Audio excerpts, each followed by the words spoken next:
Sorry. Good to see all of you out tonight. Glad to be able to teach this class tonight, and I encourage you to make comments or to ask questions. I would ask, if you do make comments or ask questions, that you would speak up. I don't hear as well as I would like, and it would probably help the other people in the class if they could hear you speak too. So please do make comments. Please do ask questions. And wanted to also say there are a lot of people that I have stolen material from for tonight's lesson. Wayne, Jeff Smith, Lorenzo, and of course the Waldrons. We are so blessed here to have so many people who are such good Bible students, both men and women, that you can get help from. And so I'm thankful for that help that we can get. On the screen, you see the Tor flag. Just trying to make a offhand remark about we're starting off in the divided kingdom.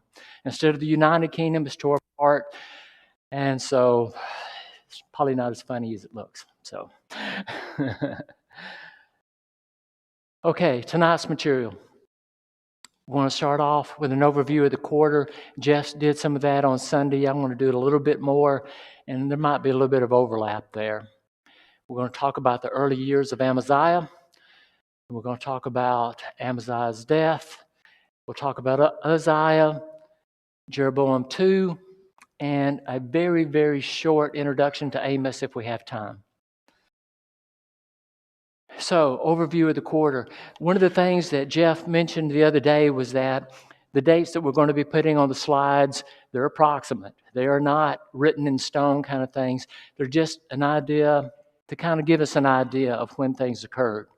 So we're talking about the last 84 years approximately of the time of Israel during this quarter, and the last 220 of years of the before Judah gets taken away by Babylon. We'll be talking about 10 different prophets, 12 different kings of Judah, and 7 kings of Israel. And it seems like a lot of material to cover, and in a way it is. But when you take a look at the passages that we're going to be covering this quarter, in a way, if you just look at Kings and Chronicles, that's not a lot. 11 or 12 chapters in 2 Kings, 11 or 12 chapters in 2 Chronicles. But where we're going to be spending a whole lot of time this quarter is in the prophets. And Jeff covered Jonah on Sunday. And we'll be covering 10 prophets altogether, so they'll be taking up at least half of our time this quarter. It's kind of hard going from narrative to prophet to narrative and keep up, so that'll be a challenge for us this quarter. One thing that I've noticed when I was putting this material together is it seems like, to me anyways, that we have more books of prophecy during this time period, the last part of the divided kingdom, Judah alone, as we have in any other part of the Bible. That being so, why do you think that is? Why would you think that there would be so many books of prophecy during this time period?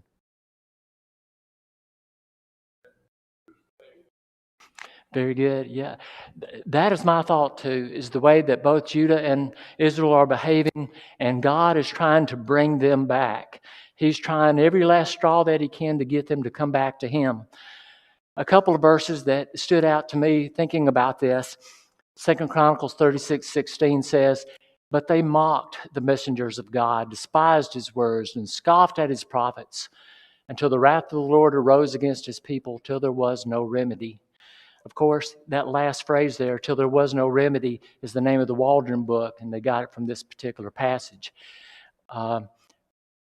But they mocked the prophets, they mocked the messengers, and then in Jeremiah 25:4, he says, "And the Lord has sent you all his servants, the prophets, rising early and sending them, but you have not listened or inclined your ear to hear." There's several verses in Jeremiah like that. And I think one verse in particular says, "Even since the time of Egypt, I have been sending my prophets to you. Try to get you to listen to me, but you wouldn't do it." Mike?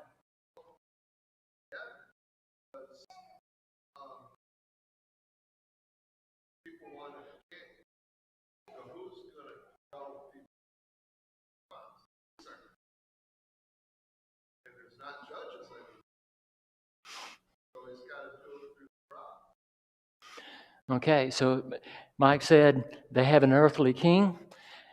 Now, he should have been knowledgeable of the law. They were supposed to write the law when they became king themselves, but it doesn't seem like very many of them did it, if any. And so God needed to send his message one way or another, and it was through the prophets that he did that. Good observation. Okay, so we're going to be covering a whole lot of the prophets. I said roughly 220 years of Judah. When you add up from Amaziah to the end of the Judean kings and the times that they reigned, you come to approximately 252 years if you add their reigns up. But there's a lot of overlap of some of the kings, and we'll talk about that some this quarter. And as Jeff mentioned, normally we think of Israel being taken away by Assyria in 722 BC, and Judah being taken away in 586, another 156 years later. Okay, questions or comments about that? Okay, I chase squirrels sometime when I go when I'm studying this, but I can't help but think whenever you start studying these kings, you see all these passages about this king did evil in the sight of the Lord or in the eyes of the Lord, or this king did good in the eyes of the Lord or in the sight of the Lord.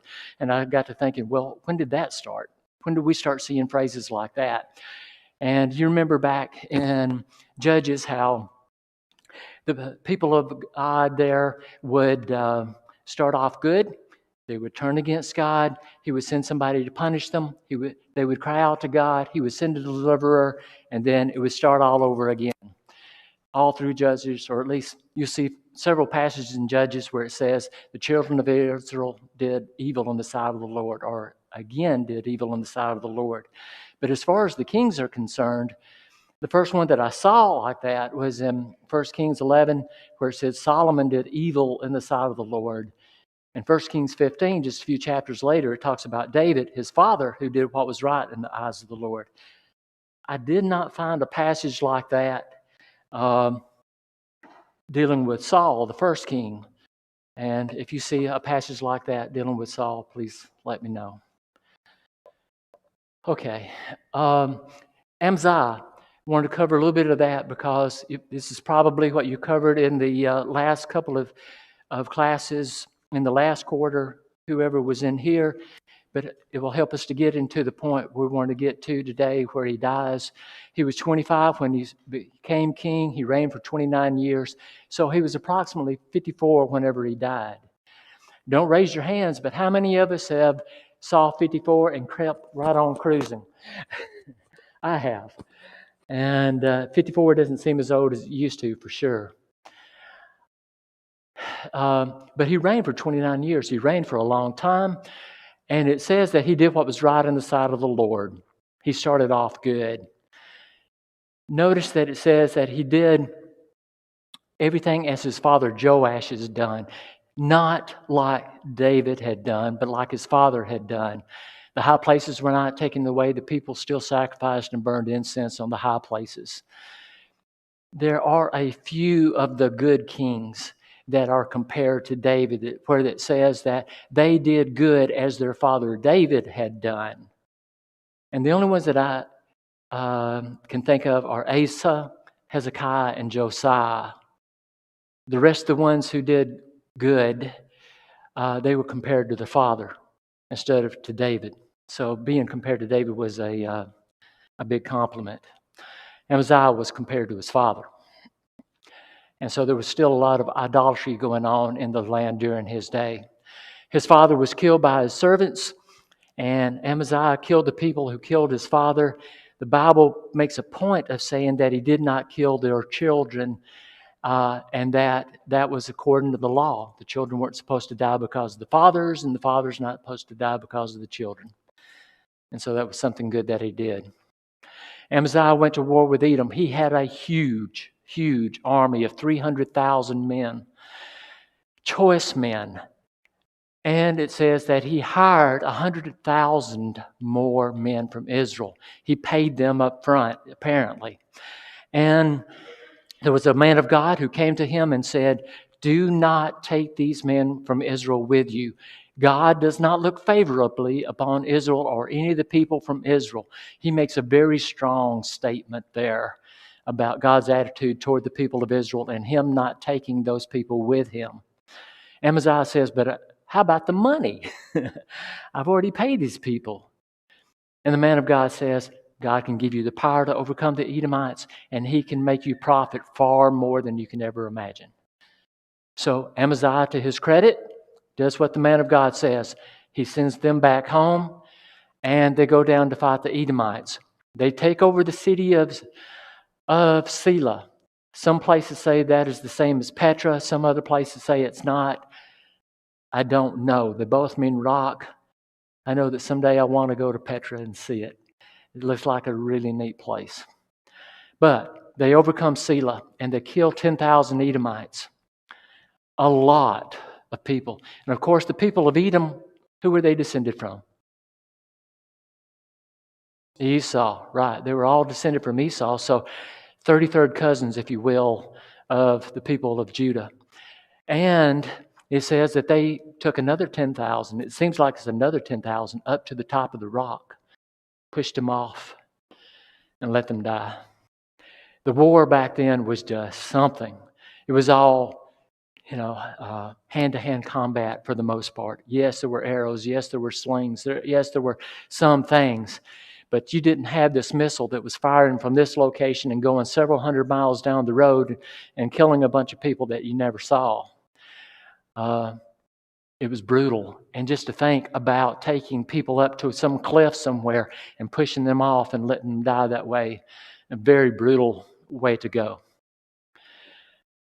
The crazy thing to me about all this is that here they have the living God who has given them this victory, the one and only true God who's given them this victory. And they take the gods of the people that they conquered, and they brought them home and they worshiped those idols. It seems crazy. And a man of God comes to Amaziah after he comes back and he's talking to him about this, and Amaziah doesn't want to hear what the man of God has to say.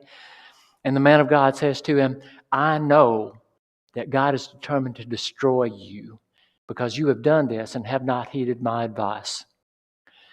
So Amaziah starts off good, but we see a turning point here. Okay, questions or comments about that? Okay. I don't know if you can see, there is kind of a white line that goes around where Edom was. And if you take a look at it over on the, I guess it'd be your left-hand side over here, this would be the southern part of Judah. And then over here would be in present-day Jordan. And one other thing that I wanted to point out was at the very bottom, you see these two red dots down at the very bottom. Those are at the very tip of the Gulf of Aqaba, part of the Red Sea. And we'll talk about Elath, which is one of those red dots there in a little bit when we talk about Uzziah and the things that he accomplished as king. So it was a big area that they had, and Amaziah went and conquered them. Amaziah's pride got the best of him. And so he gets on his red presidential phone and he calls up Jehoash up in Israel and he says, let's fight. And Jehoash, to his credit, I think, says to Amaziah, look, you've done really good. You beat these Edomites up. Go and celebrate the fact that you killed these Edomites. But don't come up here. It's not going to turn out good for you if you come out up here. Amaziah would not listen. And to me, this is kind of the beginning of what that prophet said about the Lord seeking a way to destroy you. Not the end of it, but a beginning of it. So, Judah and Israel go to war. They meet in Beth Shemesh, which belongs to Judah. And Judah is routed, just like Jehoash said.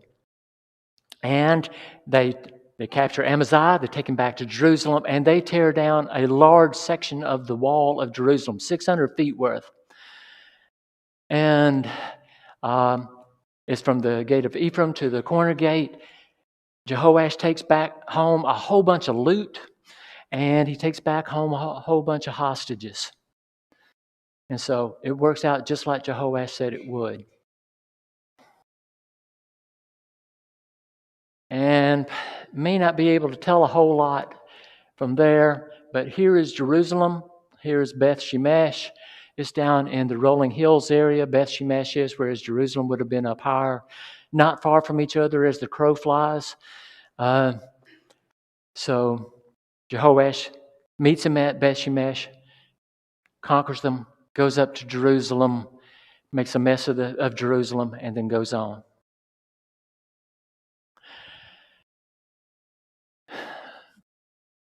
Okay, this slide says it was about the walls of Jerusalem during the time of Nehemiah. We are a long ways from the time of Nehemiah, but maybe it will give us an idea at least where the gates were. He said he tore down the wall from the Ephraim gate to the corner gate. So here is the Ephraim gate. Here's the corner gate over here, 600 feet. And we'll come back to this slide when we talk a little bit about what Uzziah was able to accomplish. Okay, so we'll talk about Amaziah's death, Uzziah's reign, Jeroboam II's reign, and then an introduction to Amos. Questions or comments before we get started on that? Okay. I say, amazingly, Amaziah lived. Why would the king of Israel let Amaziah live after going to war against him, after the king of Israel had said, don't do it?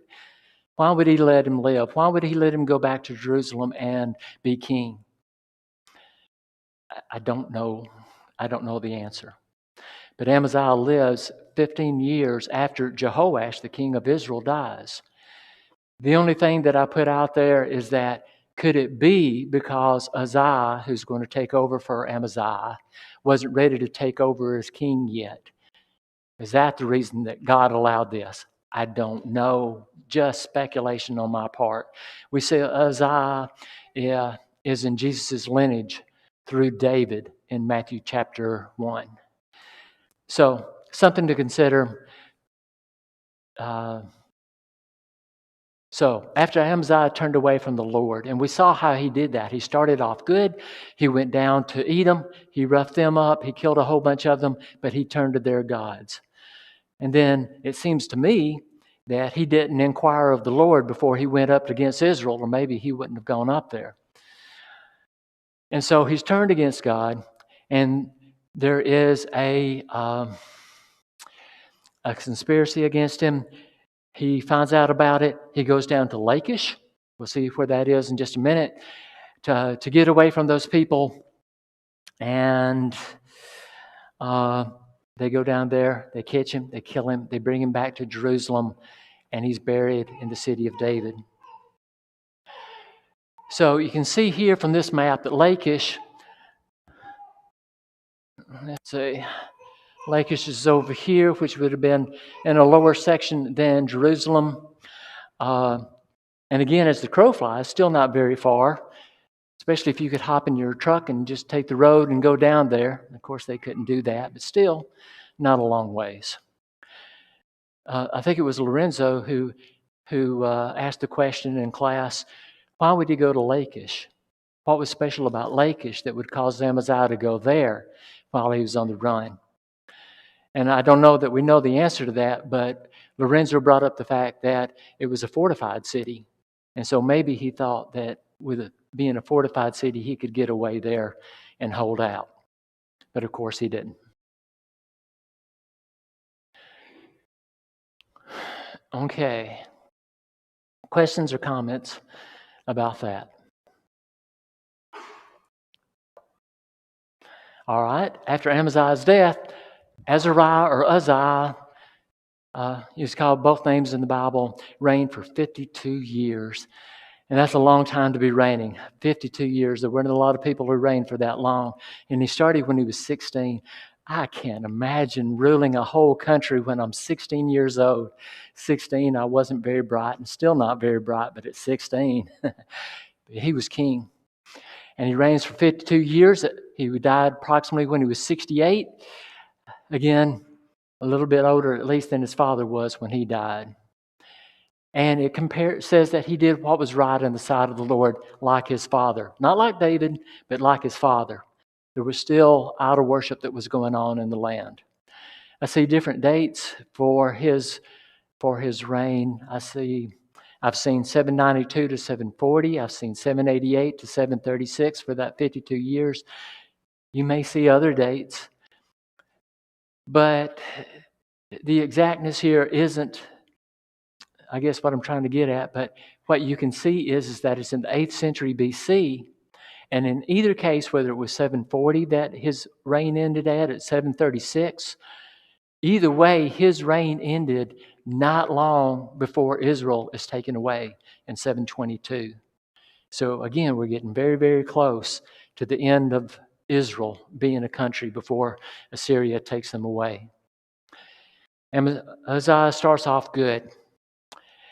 And he wasn't one to just sit around and do nothing. He was a worker. He accomplished a lot. It says that he built Elath and restored it to Judah. And we'll talk a little bit about that in a minute. But these next 2 points where it says that he broke down the walls of the Philistine cities of Gath, Jabneh, and Ashdod, and he rebuilt towns among the Philistines. To me, that's a big deal. Because y'all know from the very first that Israel gets into the land of Canaan, who are they fighting against? The Philistines. They're always there. They're always at each other's throat. And for him to be able to go into some of those towns and tear the walls down and to even build up Israeli cities there, that to me is a pretty big deal. And it says that God helped him against the Philistines, the Arabs who lived in Gurbaal, the Meunites, and the Ammonites. Now, the Ammonites we see throughout the Old Testament. It seems like they were more from the east. Maybe they were wanderers, at least part of the time, maybe from the area of Jordan. And we see Ashdod here. You can see it's on the coastal plain over toward the Mediterranean Sea. That was one of the Philistine cities that he tore down. And you can see, hopefully you can see, the big blue blob at the bottom down of the map here is the area of Judah. Uzziah was an expansionist king. He's a rich king, and he's making Judah grow real big. And the same is happening up in the north, and we'll talk about that in a minute too. But he is really expanding Judah, Uzziah is. So it said that he built Elath and restored it to Judah. When had Elath been part of Judah before?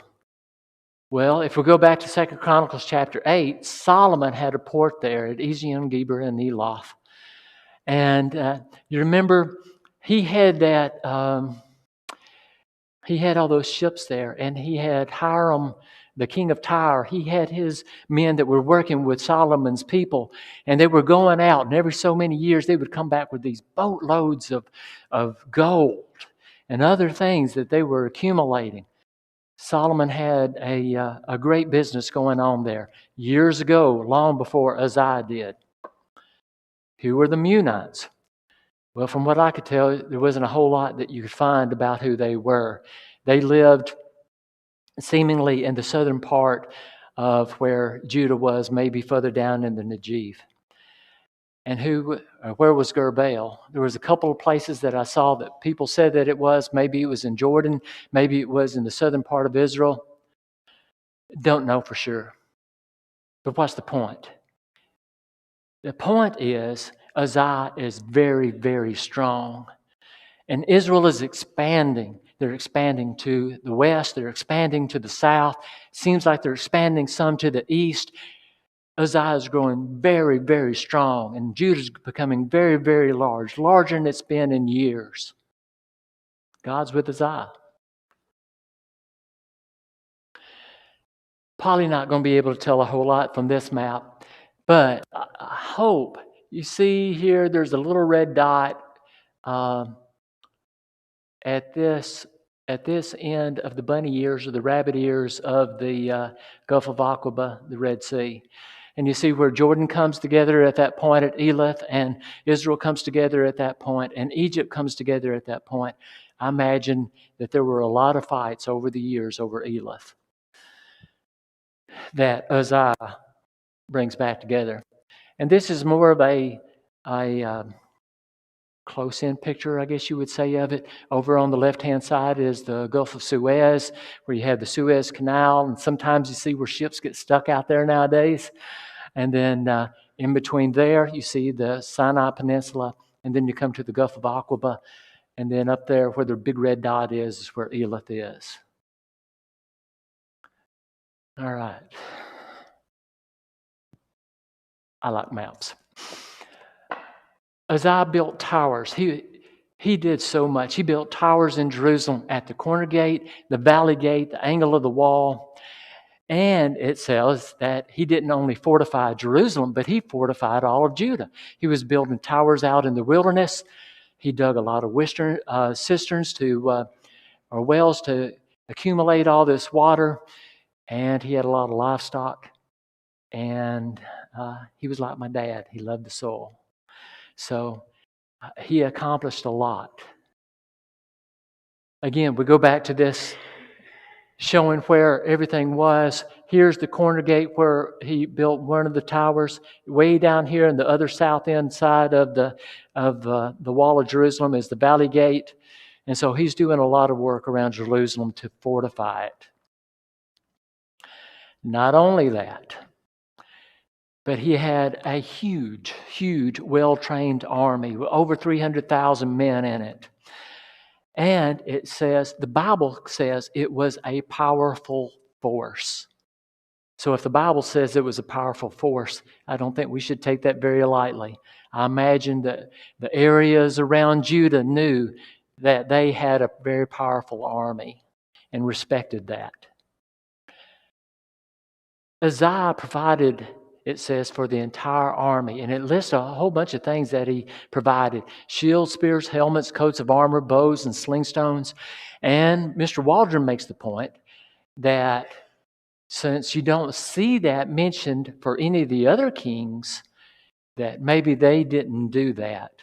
That Uzziah, because of all the wealth that he's accumulated and the strength that he has, he's able to provide all of this. One of the things that stands out to me is, it says that he provided coats of armor. I just think about, the Knights of the Round Table when I think of coats of armor, that kind of thing. But that's many, many years later. In some form or fashion, they had these coats of armor. Okay? Questions or comments about that? They didn't rely on the Lord. It was all these They did have a lot that they were accumulating. That's right.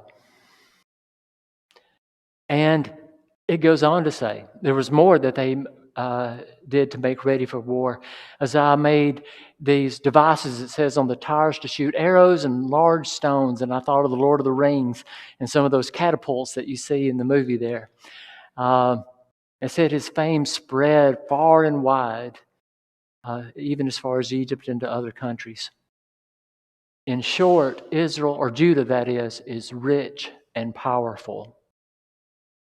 That's the synopsis that I get anyways of what we see of Judah during the first part of Uzziah's reign.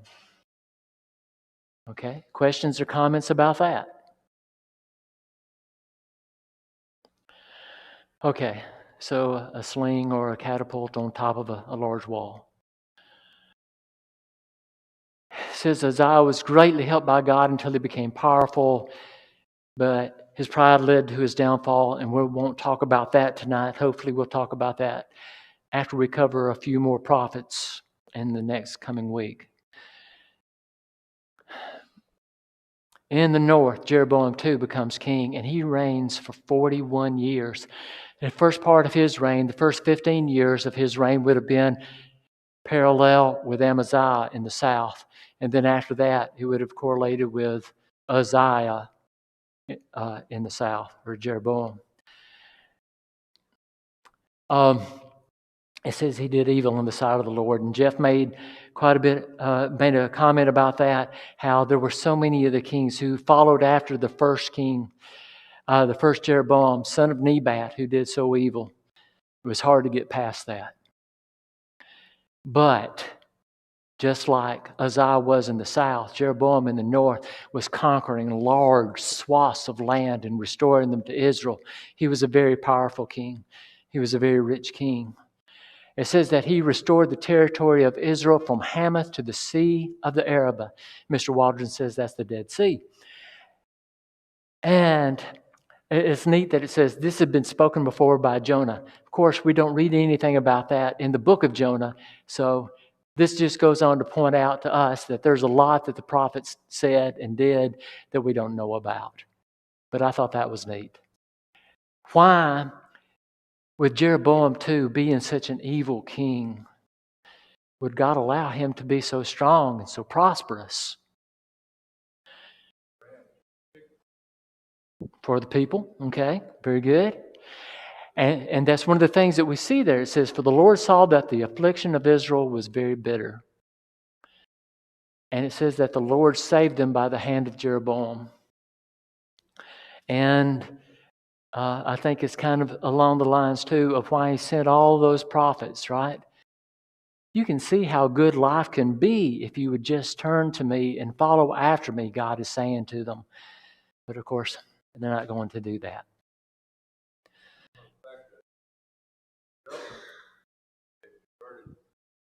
God had converted all the people in Nineveh, the capital of Syria, all Israel's time. God, providence of God, take care of His people. They were so bitterly oppressed.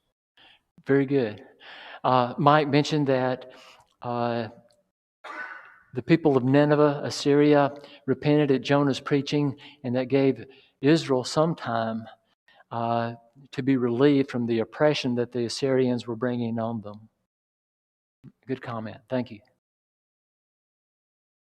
Okay, so Jeroboam recaptured from Damascus and Hamath what had belonged to Judah, and when had those belonged to Israel or Judah?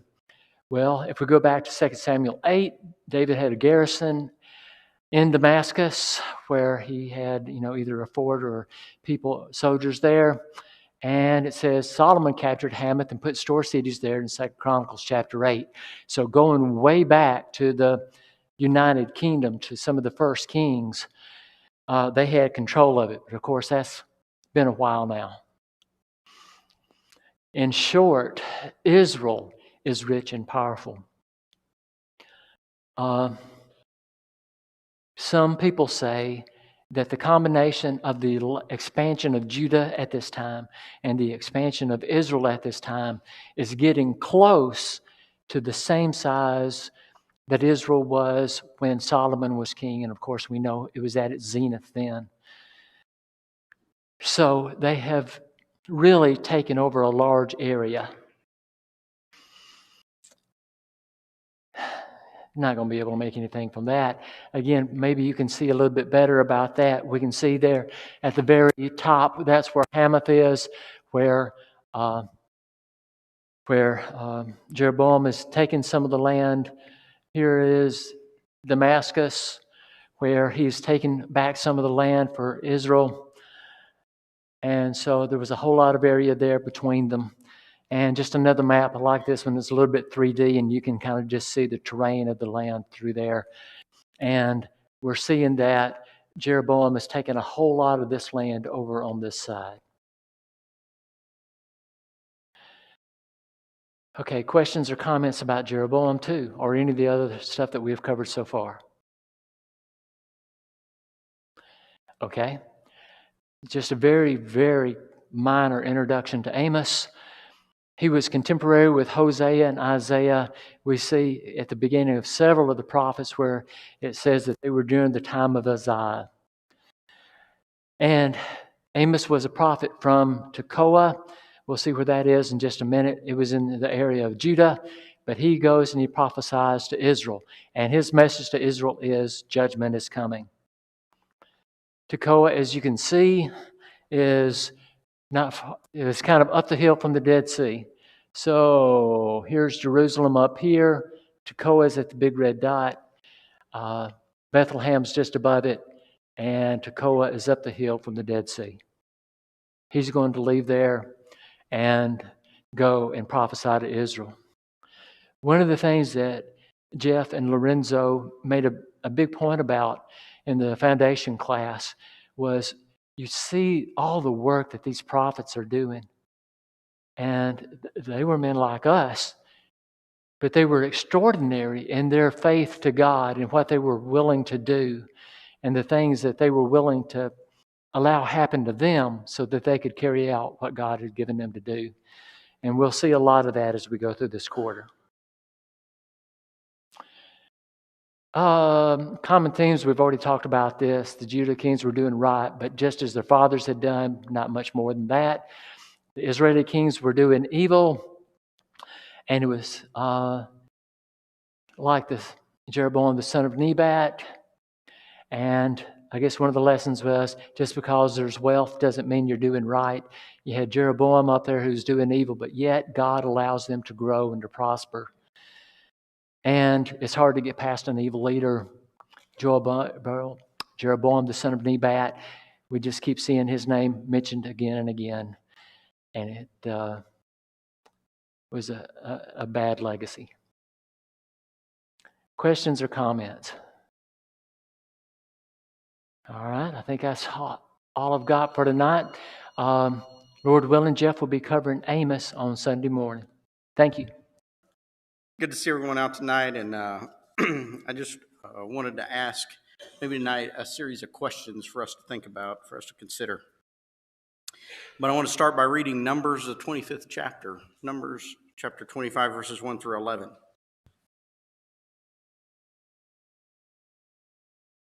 While Israel lived in Shittim, the people began to whore with the daughters of Moab. These invited the people to sacrifice to the sacrifices of their God, and the people ate and bowed down to their gods. So Israel yoked himself to Baal of Peor. And the anger of the Lord was kindled against Israel. And the Lord said to Moses, "Take all the chiefs of the people and hang them in the sun before the Lord, that the fierce anger of the Lord may turn away from Israel." And Moses said to the judges of Israel, "Each of you kill those of his men who have yoked themselves to Baal of Peor." And behold, one of the people of Israel came and brought a Midianite woman to his family in the sight of Moses and in the sight of the whole congregation of the people of Israel, while they were weeping in the entrance of the tent of meeting. When Phinehas, the son of Eleazar, the son of Aaron the priest, saw it, he rose and left the congregation and took a spear in his hand, and went after the man of Israel into the chamber and pierced both of them, the man of Israel and the woman, through her belly. Thus the plague on the people of Israel was stopped. Nevertheless, those who died by the plague were 24,000. And the Lord said to Moses, "Phinehas, the son of Eleazar, son of Aaron the priest, has turned back my wrath from the people of Israel, in that he was jealous with my jealousy among them, so that I did not consume the people of Israel in my jealousy." Several different versions that actually use the word zeal there instead of jealousy. New King James says, "Phinehas, the son of Eleazar, the son of Aaron, the priest, has turned back my wrath from the children of Israel because he was zealous with my zeal among them, so that I did not consume the children of Israel in my zeal." So I think we all understand today that we can't pick up a spear and go stab people through, right? But what can we learn from Phinehas' zeal? What is zeal? Enthusiastic devotion to a cause, ideal, or goal. Synonymous with the word passion. So this year, our theme is seeking to excel. So am I excelling in zeal toward God? What does zeal look like for us today? I think a good place to start would be to ask ourselves, how much time did we spend with the Lord building a relationship with him in prayer yesterday? What about the day before? What about last week? How much time have we spent understanding His will for us by reading His Word yesterday, the day before, last week? 2 Timothy 2, verse 15, the King James Version reads, "Study to show thyself approved unto God, a workman that needeth not be ashamed, rightly dividing the word of truth." Am I fitting the Lord in where it's convenient? Is my priority, my passion, fitting in other things that I want to spend time on? Family, friends, work, entertainment, social media, gaming, TV, gardening, household chores? Am I finding other things to do and not being passionate about what God would have us do? But life is hectic, and sometimes I'm just tired, or maybe even exhausted would be a better term, right? And so, who do I serve when I'm tired? Do I meet with the brethren to worship with Him, or to worship Him? Sorry, when I didn't sleep much the last 2 or 3 nights. What if I have some big responsibility at work tomorrow, Thursday, right? And I spent lots of time working on that, didn't have much sleep on Tuesday night and Wednesday night. Would I go to work on Thursday to fulfill that responsibility? I suggest that many of the true servants of God that we see in the New Testament, people like Barnabas and Paul and Peter and Timothy, Luke, John, they were probably pretty often they were tired, I would imagine, right? So when I'm tired, do I serve myself or do I serve the Creator? How about when we have things that are just going right? I mean, sometimes things seem to fall in place, right? We may have all experienced that. Kind of know, kind of like how things kind of went right for King Uzziah early on, right? In the beginning of his reign. Do we serve the Lord during those times? Or do we find that we really just don't need Him as much because everything seems to be going well? And then we start replacing things that we should be doing for God with things that we may want to do, that we may enjoy, our own desires. What about when everything's going wrong?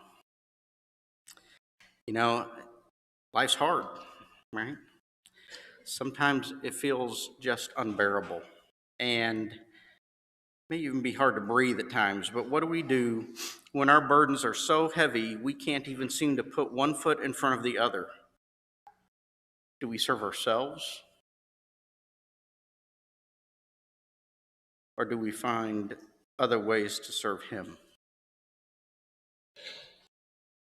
Does zeal really even matter? If we look at Revelation, the 3rd chapter, verse 15 through 17, we should all know this. It's what's said about the church in Laodicea. Revelation 3, 15 through 17. "I know your works, you are neither hot nor cold. Would that you were either hot or cold. So because you are lukewarm and neither hot nor cold, I will spit you out of my mouth. For you say, I'm rich, I've prospered, I need nothing, not realizing that you are wretched, pitiful, poor, blind, and naked." Do we see some lack of zeal here when we read about the church in Laodicea? There's zero room in the scriptures for just fitting the Lord into our lives and the things that we want to do when it's comfortable or when it's convenient for us. So if we're not zealously serving and sacrificing for Him, then are we actually serving Him at all? In Romans chapter 12, verses 1 and 2, it says, "I appeal to you, therefore, brothers, by the mercies of God, to present your bodies a living sacrifice, holy and acceptable to God, which is your spiritual worship. Do not be conformed to this world, but be transformed by the renewal of your mind, that by testing you may discern what the will of God, what is the will of God, what is good and acceptable and perfect. Further down in verse 11, it says, do not be slothful in zeal, be fervent in spirit, serve the Lord. So, our smartphones can actually tell us how much time we spend using them. Right? It can be pretty eye-opening if you ever open that up and look at it. What if we saw the calculation of the amount of time daily that we spend serving the Almighty Lord? How much time would that say? What if we saw the calculation of the amount of time we're spending making sure that the first day of the week is His day and not our own? Showing up and meeting with the brethren, gathering around the table is a vital part, but should there be more? Should portions of His day be spent on our desires, our downtime, our wants and needs? Tonight we have an opportunity to dig deeper into our hearts and consider whether we've truly served Him or whether we've just tucked Him in when and where we've thought we've had time. Serving our own selves instead. It can't be both. So now's the time to extend Christ's invitation. If you're not a Christian and you understand what you need to do, we can help you now if you come forward. If you're seeking to understand better the Word, please come to any of the men here in this congregation. We'll be more than happy to study with you and teach you what God's Word says. If you have a public matter that should be taken care of, please do that now. Don't wait. So please come as we stand and sing.